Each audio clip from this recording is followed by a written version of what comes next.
Ahmedabad MTS અવારનવાર વિવાદમાં આવતી હોય છે, ક્યારેક અકસ્માતના કારણે તો ક્યારેક બસમાં રહેલા કંડક્ટરો અને ડ્રાઈવરોની દાદાગીરીના કારણે અવારનવાર બસમાં ઘર્ષણના દ્રશ્ય પણ બનતા હોય છે. પરંતુ ગઈકાલે અમદાવાદ એમટીએસની વધુ એક ગુંડાગીરી સામે આવી છે, જેમાં જે બસમાં રહેલા મુસાફરને ડ્રાઈવર દ્વારા લોખંડની પાઇપ વડે માર મારવામાં આવ્યો, જેના કારણે જે મુસાફર છે તેનો હાથ ભાંગી ગયા. આ પ્રકારની ઘટના સામે આવ્યા બાદ ફરી એકવાર એમટીએસ સામે સવાલો ઉઠ્યા છે કે શું ડ્રાઈવરના બદલે ગુંડાઓ તેમણે પોતે નોકરી ઉપર રાખ્યા છે? કેમ કે આવી રીતે વર્તન કરવું કેટલું યોગ્ય, તેને લઈને સવાલો થઈ રહ્યા છે. શું સમગ્ર ઘટના છે, ક્યાંની ઘટના હતી ને કેમ ડ્રાઈવરે અચાનક મુસાફર ઉપર લોખંડની પાઇપ વડે હુમલો કરી દીધો, તે વિશે વાત કરીશું આ વિડીયોમાં. વૈષ્ણવજન તો તેને કહીએ જે પીડ પરાઈ જાનાને રે. નમસ્કાર દર્શક મિત્રો, નવજીવન ન્યૂઝમાં આપનું સ્વાગત છે. હું છું ફૈઝાન. અમદાવાદમાં એમટીએસ અવારનવાર વિવાદનું કારણ બનતી હોય છે. અમદાવાદમાં એમટીએસમાં અકસ્માતના કારણે આમ તો તે ખૂબ જ કુખ્યાત છે, પરંતુ ડ્રાઈવરો કંડક્ટર સાથે જે મુસાફરોના ઘર્ષણના અનેક બનાવો પણ ભૂતકાળમાં બની ચૂક્યા છે ને તેના વિડીયો પણ સોશિયલ મીડિયા ઉપર વહેતા થઈ ચૂક્યા છે. ત્યારે વધુ એકવાર અમદાવાદ એમટીએસ વિવાદમાં આવી છે ડ્રાઈવરના વર્તનના કારણે.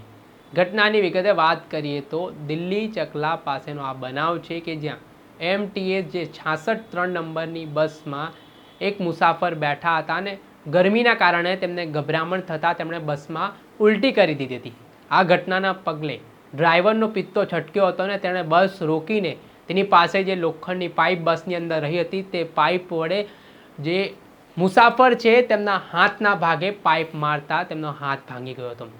આ ઘટનાના પગલે જ્યારે ત્યાં જાગૃત નાગરિકો હાજર હતા, તેમના દ્વારા સમગ્ર ઘટનાનો વિડીયો ઉતારવામાં આવ્યો અને જ્યારે પ્રશ્ન કરવામાં આવ્યો ડ્રાઈવરને કે ભાઈ આ જે વ્યક્તિ મુસાફર છે તેમને તમે માર કેમ માર્યો, ત્યારે પ્રશ્ન કરતા તેણે જવાબ આપ્યો કે આ મુસાફરે બસમાં ઉલટી કરી દીધી હતી ને તે સાફ કરતો નહોતો ને તેના કારણે મેં માર માર્યો છે. क्या हुआ क्या? अगर उल्टी हुआ था, गर्मी से तो उल्टी कर दिया, ये फटक से पाइप निकाला हुआ तो मरने लगा. क्या हुआ? वॉमिट कर दिया. हाँ वॉमिट. हाँ तो उसके बाद एक ड्राइवर आया, पाइप लेकर मरने लगा. पाइप लगा के मार दिया. ड्राइवर का गया. ड्राइवर कौन है? ये भाई ड्राइवर है. भैया કેમ માર્યું તમે? હા ભાઈ, વોમિટ કરી એટલે તમને અધિકાર આપ્યો છે ભાઈ એ મારવાનો? સાફ તો કરવું પડે, બીજું કોણ સાફ કરતો તો માણસ તો કેમ ના માર્યું નહીં તમે? કરતો ભાઈ. તો મારવાનો અધિકાર તમને કોણ આપ્યો? पहले मारने चालू कर दिया.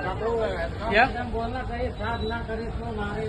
ये भी एक तरफा. આ પ્રકારની ગુંડાગીરી કેટલી યોગ્ય, તેને લઈને પણ હાલ સવાલ ઉઠી રહ્યા છે. શું કોઈને ગભરામણના કારણે ઉલટી આવી રીતે જાહેર પરિવહનમાં થઈ જાય તો શું કોઈને આવી રીતે ઢોર માર મારવાનો? આજે આ પ્રકારની પરિસ્થિતિ છે કે જે મુસાફર છે તેમને હવે તેમના હાથમાં સળિયા નાખવા પડે, તેમનું ઓપરેશન કરાવવું પડે, તે પ્રકારની પરિસ્થિતિનું નિર્માણ થયું છે.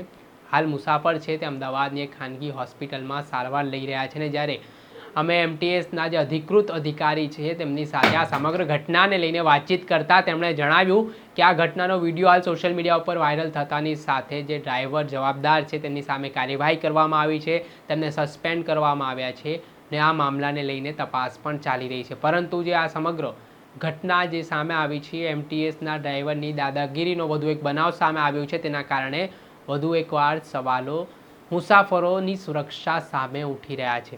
હવે જોવાનું રહ્યું કે આગામી સમયમાં જે એમટીએસ તેમજ અન્ય બસ ચાલકો છે તેઓને શિસ્તતામાં લાવવા માટે કોર્પોરેશન કયા પ્રકારના નિયમો બનાવે છે ને આવા જે લોકો છે જે નોકરીની આડમાં ગુંડાગીરી કરી રહ્યા છે તેમની સામે કયા પ્રકારની કાર્યવાહી કરવામાં આવે છે તે જોવું રહ્યું. દર્શક મિત્રો, અત્યાર સુધીમાં બસ આટલું. આવા નવા વિડીયો સાથે આપને માહિતગાર કરતા રહીશું, એટલે નવજીવન ન્યૂઝની ચેનલને આપ લાઈક કરો, સબસ્ક્રાઇબ કરો અને શેર કરવાનું ભૂલતા નહીં. નમસ્કાર. વૈષ્ણવજન તો તેને કહીએ જે પીડ પરાઈ